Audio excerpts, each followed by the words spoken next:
he concluded, were perhaps the most fragile species they had encountered in their 3,000-year reign across the galaxy. Soft skin that bruised at the slightest touch, bones that snapped under moderate pressure, and organs so delicately arranged that a single puncture could end their existence. The initial biological surveys from Earth had painted a picture of weakness that made the Council's subsequent invasion seem almost merciful. A quick, clean conquest to spare these pitiful creatures prolonged suffering. Admiral Cathara stood on the bridge of the flagship Dominion's edge, her 4 crystalline eyes studying the tactical display with satisfaction. The human fleet numbered barely 300 vessels against their armada of 2,000. The engagement would be over within hours, perhaps less.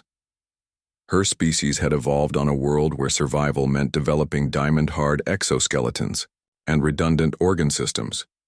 The very concept of existing in such vulnerable flesh seemed incomprehensible. "Begin the assault," she commanded, her voice resonating through the ship's neural network. The first wave of plasma fire erupted across space, and Cathara expected to witness the swift disintegration of human defenses. Instead, something unexpected happened. As Zephyrian weapons tore through human hulls, spilling atmosphere and crew into the void, the remaining human ships didn't retreat. They accelerated forward, directly into the killing field. Through the comm channels picked up by Zephyrian listening posts came something that made Cathara's secondary hearts skip in rhythm. Laughter, human voices, crackling with static, and determination were actually laughing as their ships took devastating hits. "Well, would you look at that?" came one transmission from a heavily damaged human destroyer. "They brought the whole neighborhood to the party. Boys, I think they're trying to hurt our feelings." More laughter followed, accompanied by what the translation systems identified as war whoops, and expressions of genuine enthusiasm. The human ship that had just been speaking suddenly executed a maneuver that defied tactical logic. It rolled, inverted and dove straight toward the Zephyrian formation, its remaining weapons blazing. Cathara felt the first stirring of something she hadn't experienced in decades of warfare: uncertainty. The battle continued for 6 hours, far longer than projected. Human ships, outgunned and outmanned, refused to follow conventional retreat patterns. When their weapons failed, they rammed Zephyrian vessels. When their hulls breached, crew members sealed themselves in emergency suits and continued fighting from the wreckage. Most disturbing of all, they kept transmitting jokes, battle songs, and encouragement to their comrades, all delivered with that inexplicable human tendency to find humor in the face of annihilation. Captain Sarah Chen of the human cruiser, Indomitable, had lost her left arm to shrapnel and half her crew to a plasma breach, but her voice remained steady as she coordinated the defense of 3 crippled vessels. "Zephyrian command ship, this is Captain Chen. Just wanted you to know, we've decided to redecorate your flagship.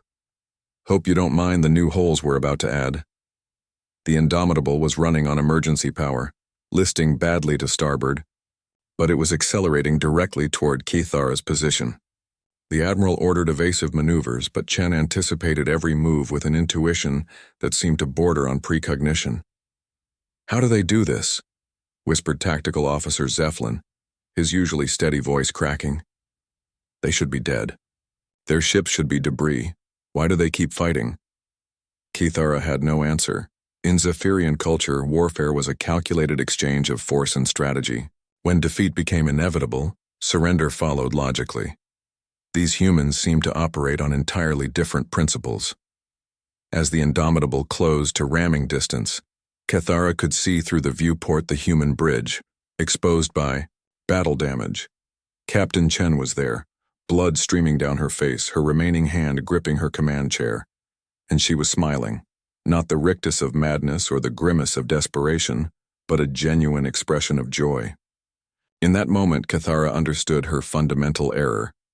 The Council had measured human fragility correctly, but they had completely misunderstood what it meant. These creatures were fragile precisely because they chose to be. They could have evolved thicker skin, redundant organs, crystalline shells, but instead they had developed something far more dangerous. They had learned to smile in the face of death. The ramming impact sent shockwaves through both vessels. The Indomitable crumpled like paper, its crew scattered to the void, but it had achieved its purpose. Kethara's flagship was crippled, its command systems failing. Through the static of dying communications, she heard Chen's final transmission. "Tell your council, we're not fragile. We're just getting started." The human fleet was decimated, but the Zephyrian armada had paid a price no one had calculated. More importantly, word of human tactics spread through subspace channels like wildfire. Other species began to whisper about the creatures who laughed at death and found joy in impossible odds. Within a year, 17 different worlds had requested human military advisors. Within 5 years, the Zephyrian Council found themselves facing a coalition that seemed to fight with human philosophy, accepting casualties that would break other species, finding hope in hopeless situations, and always maintaining that inexplicable good humor in the darkest moments. The Council's final mistake was assuming that human fragility was a weakness rather than a choice that came with a price they were all too willing to pay, and a joy they found in the paying of it. They learned too late that sometimes the most dangerous warriors are those who face death with a smile.